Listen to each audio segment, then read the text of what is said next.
The studio lights flickered on, illuminating a high-stakes showdown. Bryce Langford, a journalist known for grilling the toughest political figures, sat behind his desk, a sly grin forming as he glanced at the clock. Tonight, he had one target: Karoline Leavitt, a rising star in conservative politics. Everyone knew how this was going to go. She would stumble, she would crack. Bryce had prepared for this moment like a seasoned chess player, ready to corner her at every turn. As the camera light blinked on, Karoline walked into the room. She didn't flinch. No hesitation. No nervous glance. She sat down, shoulders back, a calm smile on her face. For a brief second, Bryce's confidence wavered. He fired the first question, expecting her to flounder, but what happened next caught him completely off guard. Karoline didn't shrink back. She didn't get defensive. Instead, she shot back, turning his own words against him. The room grew tense. Bryce had been the hunter, but now he was the one in danger of being exposed. What started as an interview quickly turned into a battle for control. Who would come out on top? The veteran journalist or the young, confident conservative? This wasn't just another interview. It was a game changer. And as the seconds ticked by, it became clear that Bryce was about to learn a lesson he'd never forget. Bryce Langford had built his entire career on one thing: taking down the powerful with his sharp questions. He wasn't just any journalist. He was a master at uncovering contradictions, exposing what others wanted to hide, and leaving his interviewees floundering. His reputation preceded him. Politicians, celebrities, and corporate figures all knew that stepping into his interview chair meant facing an onslaught of tough questions designed to make them stumble. Tonight, however, it was Karoline Leavitt's turn. A young, conservative politician who had gained attention for her bold stances. Bryce had seen her rise through the ranks, and to him, she was nothing more than another conservative figure to dismantle. He believed that her polished image would quickly crack under the pressure. Bryce, with his years of experience, felt sure that he had the upper hand. As he sat at the desk, he reviewed his notes once more, going over every controversial statement Karoline had made. He had the perfect strategy: question her on policies that he knew would put her in a corner, bring up issues where conservatives were divided, and watch her struggle to defend her position. Bryce's confidence grew with every passing second. This was going to be a repeat of all the others, an easy win that would prove yet again how the right wing had no real answers. As the cameras prepared to roll, Bryce smiled to himself.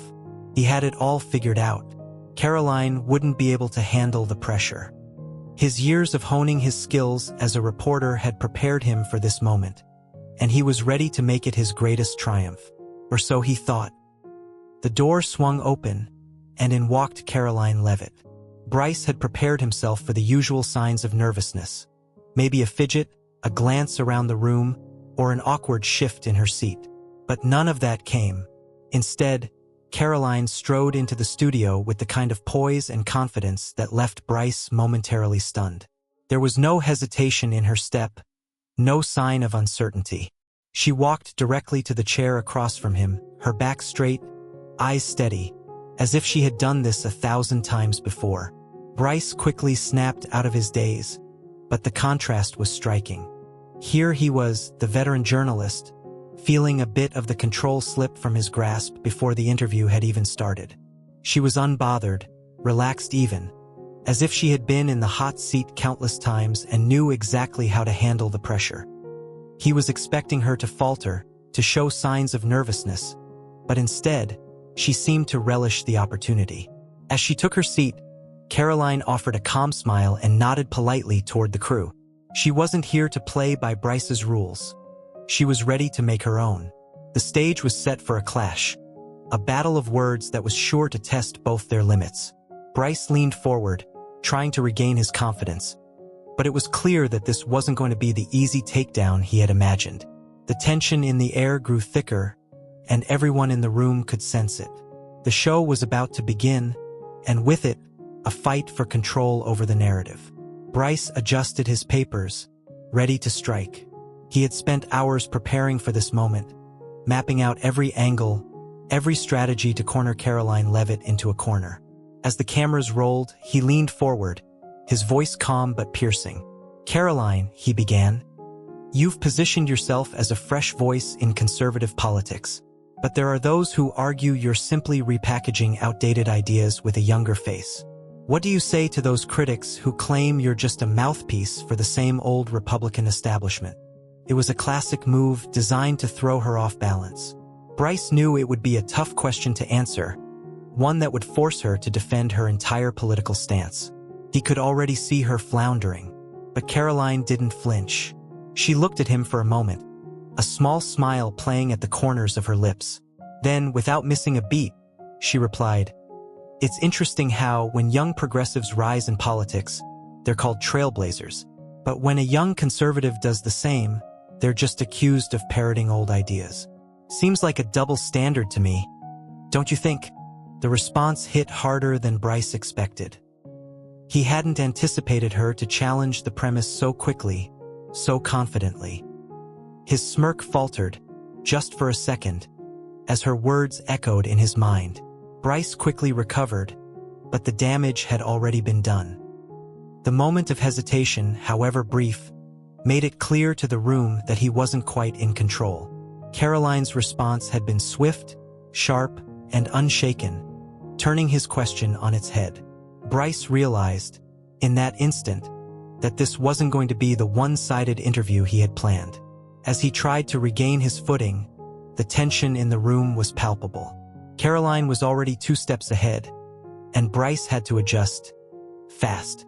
The battle for control of the narrative had officially begun.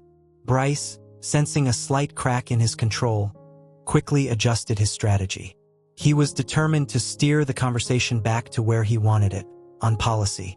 His eyes sharpened, and he leaned in, ready to push her on an issue he knew would get her flustered. "You've been vocal in your opposition to many progressive economic policies," he said, his tone dripping with challenge. "Yet, many young people support these measures, especially things like student loan forgiveness and universal health care.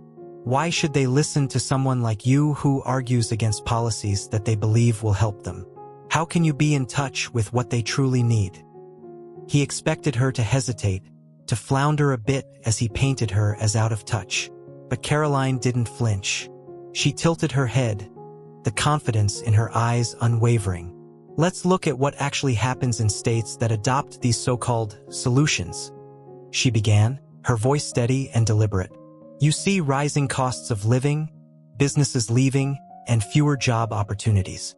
Young Americans deserve more than feel-good slogans. They need real solutions, not ideas that sound good in theory but fail in practice." Her words hung in the air for a moment. Bryce felt an unexpected shift. This was not how the interview was supposed to go. Karoline wasn't scrambling to defend herself. She was calmly, confidently making her case. It was a stark contrast to the defensive answers he had expected. The audience, which had been somewhat passive at the beginning, was now leaning in. Bryce noticed it. Some viewers were nodding in agreement with Karoline's points, and the live comments section was quickly filling up with support for her. The shift was subtle, but it was unmistakable. He tightened his grip on his pen, trying to regain control. He had to admit, for a moment he felt out of his depth. Karoline had turned his own questions against him, showing a depth of understanding and insight that left Bryce scrambling to stay 1 step ahead. In the moment, he realized something. The dynamic had shifted. Karoline wasn't just answering questions. She was controlling the conversation, and the audience was noticing. For the first time, Bryce wasn't the one in control of the narrative. Bryce, realizing that his typical tactics weren't working, decided it was time to get personal. His eyes narrowed, and he shifted his posture, leaning in just a little further. The change in his demeanor was intentional. He wanted to rattle her. "You've been accused of contributing to the division in this country," he began, his voice carrying the weight of judgment. "Your rhetoric is often described as divisive. You've called certain media outlets activists, not journalists. Do you think that kind of language helps to bring people together? Or are you just feeding into the very partisanship that's tearing this country apart?" Bryce was playing a risky game. He believed that by attacking her directly, he could catch her off guard and make her defensive. But instead of flinching, Karoline leaned back, her composure unshaken. She didn't respond with frustration or defensiveness. She calmly assessed his question. "I find it interesting, Bryce," she replied, her tone soft but firm. "When conservatives speak out against media bias, we're called divisive. But when the media runs with hit pieces, full of half-truths and anonymous sources, it's considered investigative journalism." Her words hit hard. Karoline didn't just address the question. She flipped it back on him. She wasn't just defending her position. She was calling out the bias that she saw in the media, bias that Bryce was part of. The air in the studio grew thick with tension. Bryce's jaw tightened as he tried to maintain his professional mask, but the slight crack in his confidence was undeniable. Karoline wasn't backing down. She wasn't falling into the trap he had set. Her calmness continued to disarm him. The longer the interview went on, the more Bryce felt himself losing control. It was as if every word Karoline spoke, every response she gave, was another step away from the narrative he had hoped to create. He swallowed, trying to steady himself. This wasn't going as planned. He had prepared to corner her, to expose her contradictions, but now it was clear. She wasn't playing by the script. The control he had once had was slipping through his fingers. Instead of trying to dig deeper, Bryce was forced to retreat. His next question, one he hoped would hit hard, seemed weak in comparison to Karoline's sharp, direct responses. He knew that the longer this went on, the more obvious it became. The tables had turned, and Karoline had taken control. Bryce wasn't ready to concede just yet. The interview had veered so far off course that it was no longer about getting answers. It was about regaining control. He could feel the weight of the moment pressing down on him. The audience was watching, and for the first time he felt a hint of uncertainty. He straightened his back, trying to project authority. The tension in the air thickened, and it was now or never. He glanced down at his notes one last time, preparing his final strike. "So, Karoline," Bryce began, his voice taking on a sharper edge, "you present yourself as an outsider, as someone speaking the truth to power. But let's be clear, you're backed by powerful figures and political donors. How is that different from the system you claim to oppose? You talk about draining the swamp, but aren't you just another part of it?" The question hung in the air. It was Bryce's last-ditch effort, his shot at turning the tables. He was trying to corner her, trying to make her appear like a hypocrite, someone who criticized the system but was ultimately part of it. He was counting on her flinching, on her stumbling, but Karoline didn't give him the satisfaction. Instead, she leaned forward slightly, her eyes locked with his. "Bryce, I'm glad you brought that up," she said, her tone calm but filled with a quiet power, "because this really proves my point. When a conservative gets financial backing, it's called dark money or corruption. But when a liberal candidate raises millions from Hollywood elites or tech billionaires, it's hailed as grassroots enthusiasm." Her response hit Bryce like a ton of bricks. She had effortlessly flipped the question, pointing out the hypocrisy of the very media system Bryce was a part of. In a few short sentences, Karoline had dismantled his argument, exposing the double standards that were often swept under the rug. Bryce's grip on his pen tightened, and his mind raced. He had expected to catch her in a lie, or at the very least make her squirm under the pressure. But instead, she had turned his question back on him, and the control room had gone silent. For a brief moment, he considered his next move, but the reality set in. The momentum was gone. He had tried to trap her, but in doing so, he had exposed himself. The audience wasn't just watching Karoline respond. They were watching her take control, watching as Bryce lost the narrative. It was over. He had lost. Karoline's quiet confidence, her ability to stay composed under pressure, had completely shifted the power dynamic in the room. Bryce realized, with a sinking feeling, that the game was over. He couldn't outmaneuver her.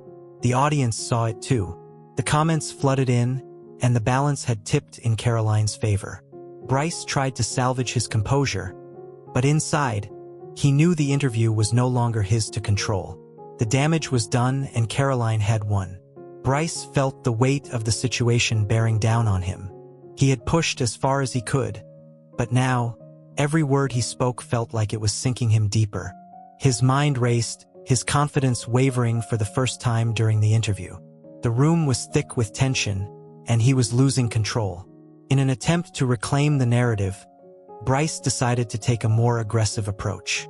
"Karoline," he began, his voice rougher than before, "you've been heavily criticized for promoting rhetoric that divides rather than unites.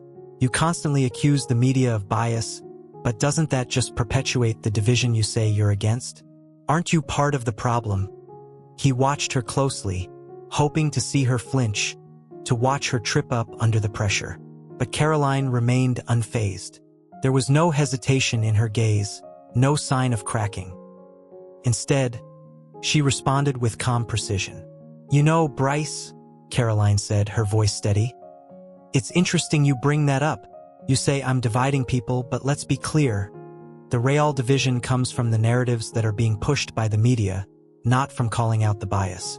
When you repeatedly tell people who disagree with you that they're wrong, when you label their concerns as fake news, that's where the divide starts. Not from telling the truth." Her words cut deep. Bryce had miscalculated. In his desperate attempt to turn the tables, he had overreached, and Karoline had deftly exposed his inconsistency. He had accused her of division, yet failed to see that he was part of the very system she was criticizing. For a moment, Bryce's face froze. His mind scrambled to find a response, but nothing came. He realized far too late that his tactic had backfired. The interview was no longer about him questioning her. It was about him exposing himself. As the seconds ticked by, Bryce knew he had made a critical mistake. This wasn't just a slip-up. It was a turning point in his career. His reputation, carefully built over years of aggressive questioning, was now hanging by a thread. The moment the interview ended, Bryce knew the damage was done. Within minutes, clips from the exchange began circulating on social media. The viral spread was rapid, with users dissecting every moment. Karoline's calm, measured responses were praised across the board. People applauded her ability to handle Bryce's attacks, pointing out his clear frustration as the interview wore on. The hashtag Bryce versus Karoline quickly gained traction, with users commenting on how expertly she had turned the tables on the seasoned journalist. On the flip side, Bryce's reputation began to crumble. Memes mocking his stunned silence spread like wildfire. Some of the sharpest critics were even from his own side of the aisle, unable to ignore the way he had been outmaneuvered. The clips painted a picture of a veteran journalist losing control on his own show, and the online mockery was brutal. What had started as a calculated move to corner Karoline ended up making him the target of widespread ridicule. The industry, which once saw him as a reliable figure, now questioned his ability to hold his ground under pressure. For Karoline, however, the fallout was entirely different. The interview propelled her into the spotlight. Her reputation as a confident, unshakable voice in conservative politics solidified. She became the subject of admiration, particularly among young conservatives, for her poise in handling tough questioning. The media narrative she had critiqued now worked in her favor. This wasn't just another interview. This was her moment to shine. Her rise was inevitable now. As the days went by, she was invited to more platforms, her profile rising higher with each passing interview. For Bryce, it wasn't just a bad segment. It was a career-defining moment he would struggle to recover from. As the dust settled, Bryce had no choice but to reflect on what had just transpired. What had seemed like a routine interview, an opportunity to once again reinforce his narrative, had turned into a sharp lesson in humility. Karoline had exposed not only his questions but his arrogance. He had underestimated her, assuming that his experience would easily overpower her composure. In the end, it wasn't her rhetoric that caused his downfall.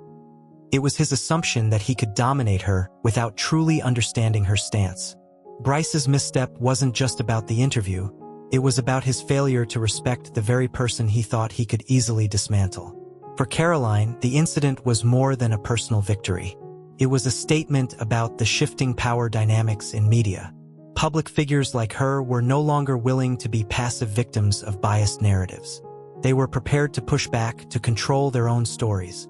This moment was a wake-up call for both journalists and audiences alike.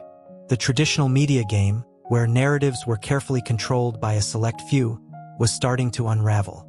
People were no longer blind to the biases at play, and public figures like Karoline were no longer afraid to challenge them. The landscape of media was changing. In this new era, the balance of power was not always in the hands of the reporter, but in the hands of those brave enough to confront them. What did you think of the dynamic between Bryce and Karoline? Was his approach too aggressive, or did she handle the situation perfectly? We'd love to hear your thoughts in the comments below. If you enjoyed this breakdown, don't forget to like, subscribe, and turn on notifications so you never miss our in-depth political interviews and insights.